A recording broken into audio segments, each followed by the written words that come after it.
adalah terjadi pembangkangan publik atau kemudian perlawanan yang dilakukan oleh massa untuk menunjukkan ketidakpuasannya pada apa yang menjadi keputusan para elit.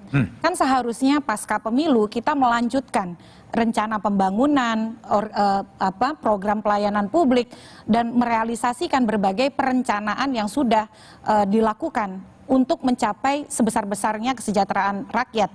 Tapi kan ketika masyarakat melihat betapa disparitas hukum begitu luar biasa, apa yang menjadi kehendak konstitusi, apa yang menjadi kehendak publik, pertama pasti akan ada gerakan yang tidak percaya pada konstitusionalitas dan legitimasi pilkada serentak 2024. Dan saat ini saja sudah muncul, kalau ini terus terbiarkan, ada gerakan-gerakan yang akan melakukan boikot terhadap pilkada serentak 2024. Dan itu buruk sekali.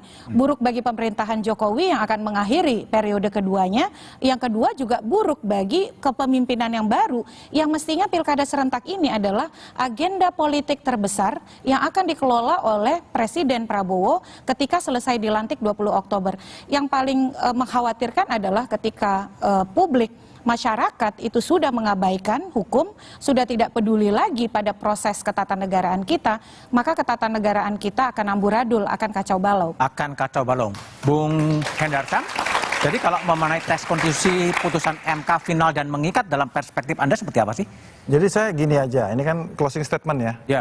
Bahwa, pertanyaan saya itu tadi. Ya, bahwa kita itu harus adil juga. Harus adil, oke. Harus adil dalam berpikir, ya kan. Walaupun positioning kita mungkin berbeda, tapi harus adil. Komparasi bahwa putusan MK 90 yang meloloskan Mas Gibran dengan putusan MK nomor 60 yang saat ini, kita kan harus melihatnya juga secara adil juga. Jangan ketika pada saat Mas Gibran kita protes-protes seolah-olah MK nggak benar ini segala macam, kan seperti itu. Nah, ketika putusan nomor 60 ini, ya kan, wah, MK adalah guardian of constitution dan lain sebagainya. Ini kan menunjukkan bahwa ada emosi dan keberpihakan, ya kan, yang ada dalam situ. Udahlah, kita harus adil juga dalam berpikir. Itu satu.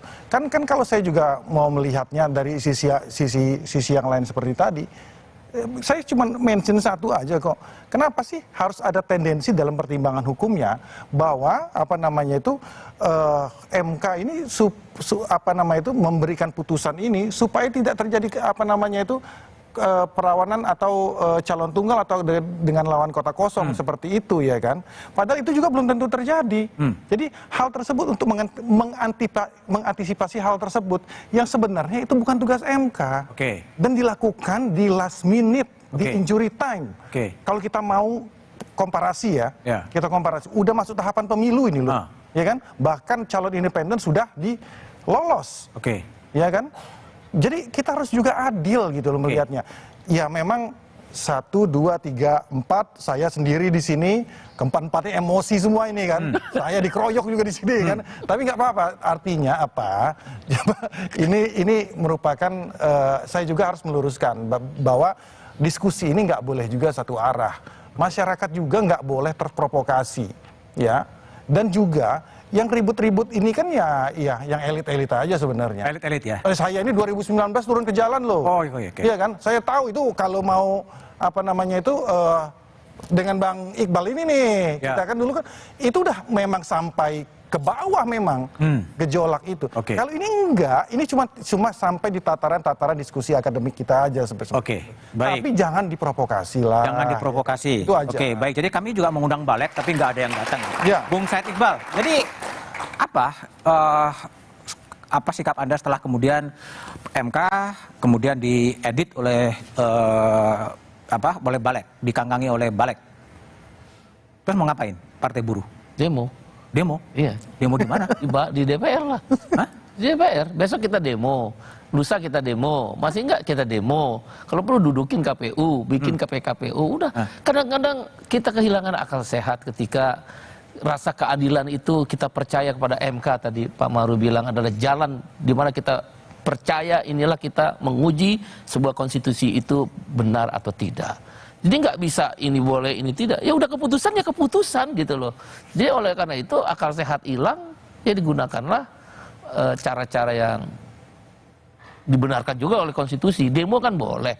Lama-lama ntar kan rakyat juga, janganlah. Saya rasa Pak Presiden Prabowo kasihan juga posisinya nanti itu. Balik jangan mempersulit Pak Presiden Prabowo. Saya tahu beliau itu orang sangat moderat banget, itu demokratis.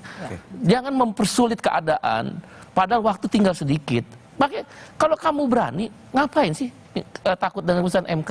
Gak ada yang salah kok. Kamu tetap boleh maju dengan pilihanmu, kamu boleh koalisi, tapi kata MK, di sini juga boleh dong.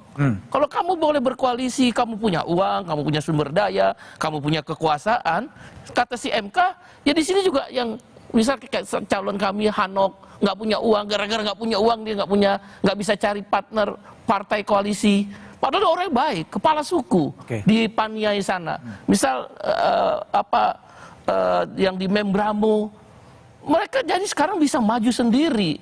Partai buruh itu bisa memajukan. Nah, kalau memang itu ruangnya sama, memilih dan dipilih, kesetaraan, diberi kesempatan yang sama, kenapa mesti takut gitu? Kenapa kamu panik buat sebuah aturan yang sangat begitu cepat, simsalabim, seolah-olah menggunakan semua kekuatan daya?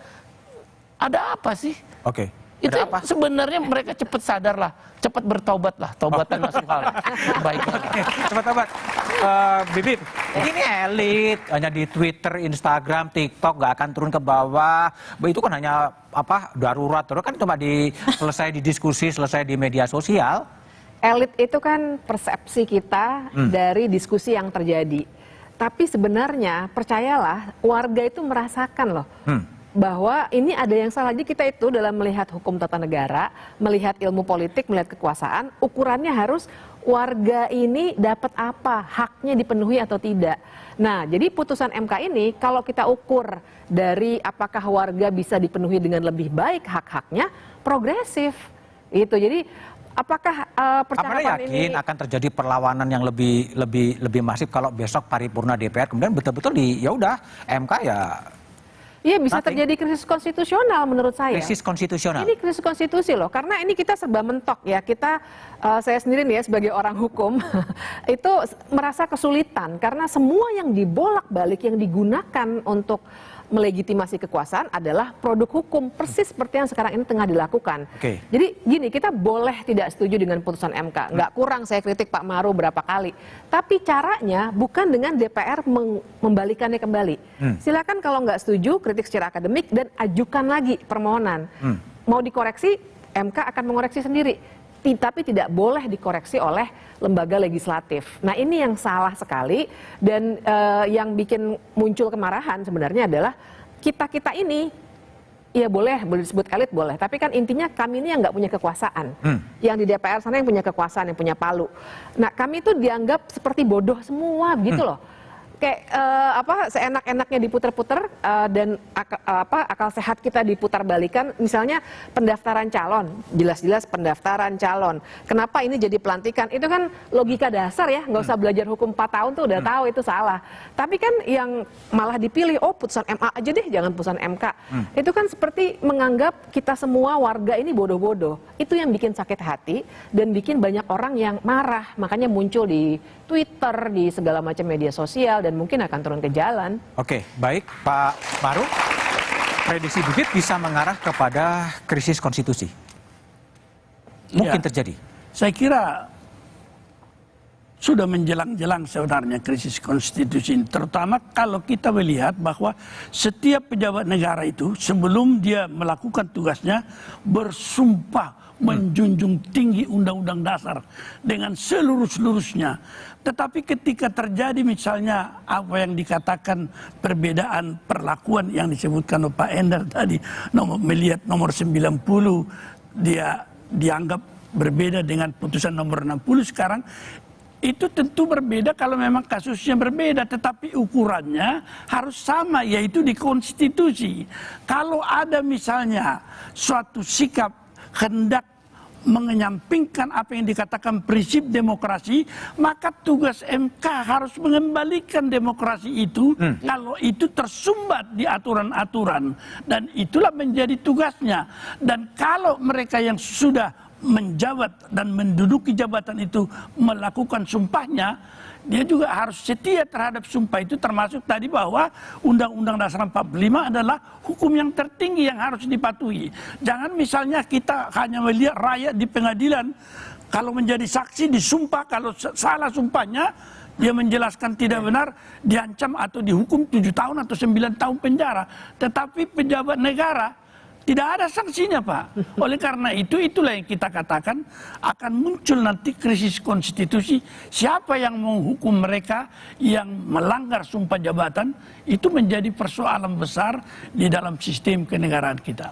Nah, oke, itu yang dimaksud sebagai, tapi pendek aja. Kalau udah terjadi sengketa antar lembaga negara, DPR, MA, MK, terus siapa yang mau nyelesain? Seharusnya mekanismenya kalau kita kan di dalam Pancasila musyawarah mufakat ya, dengan segala macam kita harus bisa, karena setiap pejabat negara harus melihat bahwa kewenangannya itu melihat kepada puncak lagi. Sumbernya di Pancasila itu musyawarah mufakat. Oke, itu yang harus dilakukan ya. Oke, Mbak Titi, Mas Hendarman, Bung Said, Pak Maru, dan Bivitri Susanti. Konstitusi mengatakan putusan MK itu final dan mengikat. Final artinya tidak ada lagi upaya hukum lain yang bisa mengubahnya.